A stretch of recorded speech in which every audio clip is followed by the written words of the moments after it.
Hello friend, welcome to my channel break time. तो आज के ब्रेक टाइम में हम लोग पढ़ेंगे इनपुट आउटपुट एनालिसिस इकोनॉमिक्स में, जो पीजी का है। Input output analysis W Leontief द्वारा दिया गया है। यह जनरल इक्विलिब्रियम थ्योरी का अनुप्रयोग मीन्स यूजेस है। इसका सेकेंड पॉइंट है इनपुट आउटपुट एनालिसिस का, कि इसका संबंध अर्थव्यवस्था के विभिन्न भागों या क्षेत्रों के बीच परस्पर निर्भरता के एम्पिरिकल स्टडी से है। यह प्रत्येक औद्योगिक इकाई के लिए उत्पादन का ऑप्टिमम लेवल निर्धारित करने में मदद करता है। इनपुट आउटपुट एनालिसिस मदद करता है, जैसे कि उसके उत्पाद की मांग पूरी तरह से पूरी हो, यानी अर्थव्यवस्था में कोई कमी या अधिशेष ना हो। फोर्थ पॉइंट, विश्लेषण अर्थव्यवस्था को अंतिम मांग के उद्योग के रूप में घरों और सरकार सहित कई क्षेत्रों या उद्योगों में विभाजित करता है। प्रत्येक उद्योग को अपना एक उत्पादन अन्य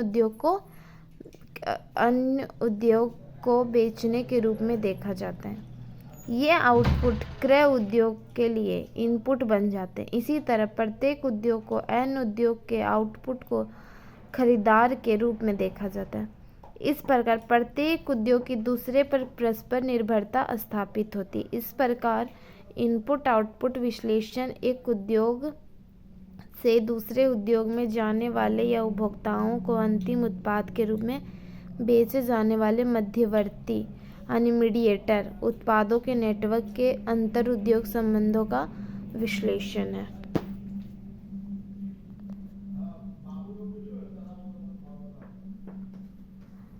अब हम देखेंगे इनपुट आउटपुट एनालिसिस का मान्यता मीन्स एजम्पशन। तो इनपुट आउटपुट एनालिसिस का मान्यता है, एजम्पशन है, अर्थव्यवस्था को सीमित संख्या के क्षेत्रों या उद्योगों में विभाजित किया जाता है। लिमिट रहता है कि उसको कितने क्षेत्रों में विभाजित करना है।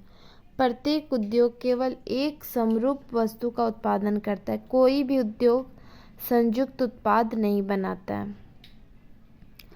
प्रत्येक उद्योग कठोर रूप से निश्चित अनुपात में इनपुट का उपयोग करता है। दूसरे शब्दों में, प्रत्येक उद्योग में आउटपुट की प्रति यूनिट इनपुट सेवानिवृत्त स्थिर और स्थिर रहती है। थर्ड पॉइंट, कारक और वस्तु की कीमतें दी गई रहती है।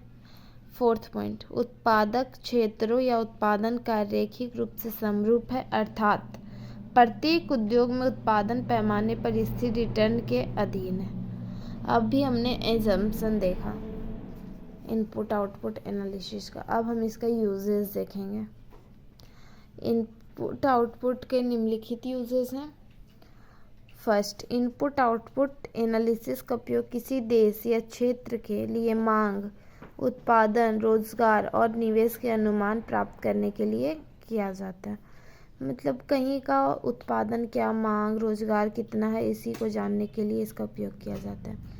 सेकेंड, इनपुट आउटपुट एनालिसिस आर्थिक नीतियों के निर्माण के लिए आवश्यक जानकारी प्रदान करने में सहायक है। इसका उपयोग आर्थिक विकास, नियोजन, क्षेत्रीय और अंतर्राष्ट्रीय संबंधों के अध्ययन में किया जाता है। इसका थर्ड पॉइंट यूजेस का, इनपुट आउटपुट एनालिसिस राष्ट्रीय आय लेखांकन के लिए उपयोगी है, क्योंकि यह मैक्रो, एग्रीगेट और धन प्रवाह का विस्तृत विवरण प्रदान करता है। Fourth point, input output table में दर्शाए गए विभिन्न क्षेत्रों के बीच अंतर संबंध भावी प्रवृत्तियों के बारे में संकेत देते हैं, जिनमें उनके एक दूसरे के साथ जुड़ने की संभावना है। यह निश्चित अंतिम उत्पाद लक्ष्य को देखते हुए यह विभिन्न क्षेत्रों की उत्पादन आवश्यकताओं को दिखा सकता है।